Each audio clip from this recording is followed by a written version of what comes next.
But I do want to finish this month. So, and I'll probably still read it, but I will make sure I'm also reading tomes as well. And plus, I can always get back to it, But I want to read a lot of it tomorrow, even though it's not a tome. Because I don't think any of my... But, which means I should probably also read, like, something like The Poppy War, or, one of my other books that's an actual tome. Actually, you know what I could do? I could read this one. I could start reading this one again tomorrow. This one definitely is a tome. Yeah, because this one is in the 600s, so this one definitely counts. And that is Warbreaker by Brandon Sanderson. And like I said, I wanted to read this one before, I want to read before I get back into Way of Kings. Which apparently this is actually a prequel to Stormlight Archives. Or originally it was intended as a prequel for Stormlight Archives. But then ended up becoming its own thing. So, which that is interesting. And that actually was told to me, I mean, not directly, like she talked about in her, before you read Stormlight Archive, Things You Need to Know, Elliot Brooks' video. And she had mentioned that this is, but, so I can see my part in the camera, and it bugs me a little bit. But anyway, so yeah, I probably will read a little bit of this tomorrow to count as the one that is a genuine tome. Like I said, this one I can get away with because it's very close. It's very close to being a tome. It's not 500 pages, it's still in the 400s, but it's 477, so it's almost 480, so I feel like I could count it. But like I said, this one is 430, so I'm not going to count it, but I do want to read. I want to keep going with this one. I don't want to stop reading this one. So, the problem with Tome Topple being in May means I will not be getting as much reading done as I have the last few months.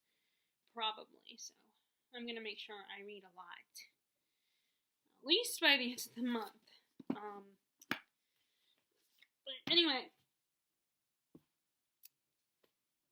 Okay, so, I don't know what I would count. Oh, and I never told, and like I said, that in case you don't remember, because I know I mentioned before that this is for the prompt of bow and arrow, read a romance, but I'm not a romance reader, so I'm reading fantasy that has romance in it, or it's a fantasy that is a romance. And this one, of course, is a Beauty and the Beast redone, so it's definitely a romance.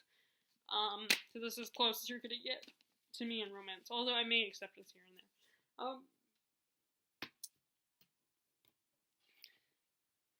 Okay, so, I guess that's it. That is my literary update for today. And I'm probably not going to do this week 7 on Sunday, because I am having trouble. I was just thinking about it today, because I probably would need to film it tomorrow, because I'm going to be working on Sunday. And I was trying to think of, the topic for this Sunday is mother figures, because this Sunday is Mother's Day.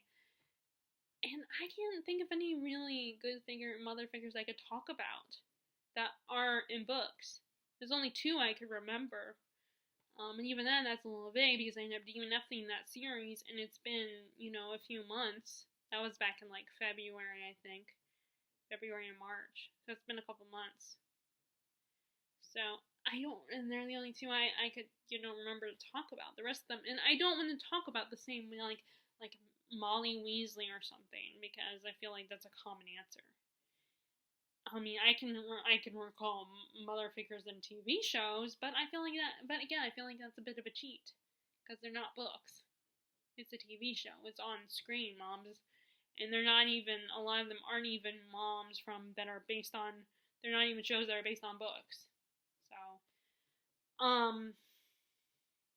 So anyway, if you guys like this video, be sure to give them a thumbs up, click subscribe if you haven't already, and you like this video, and be sure to click the bell notification below to know when I post new videos, and I will talk to you guys later. I hope you enjoyed your reading.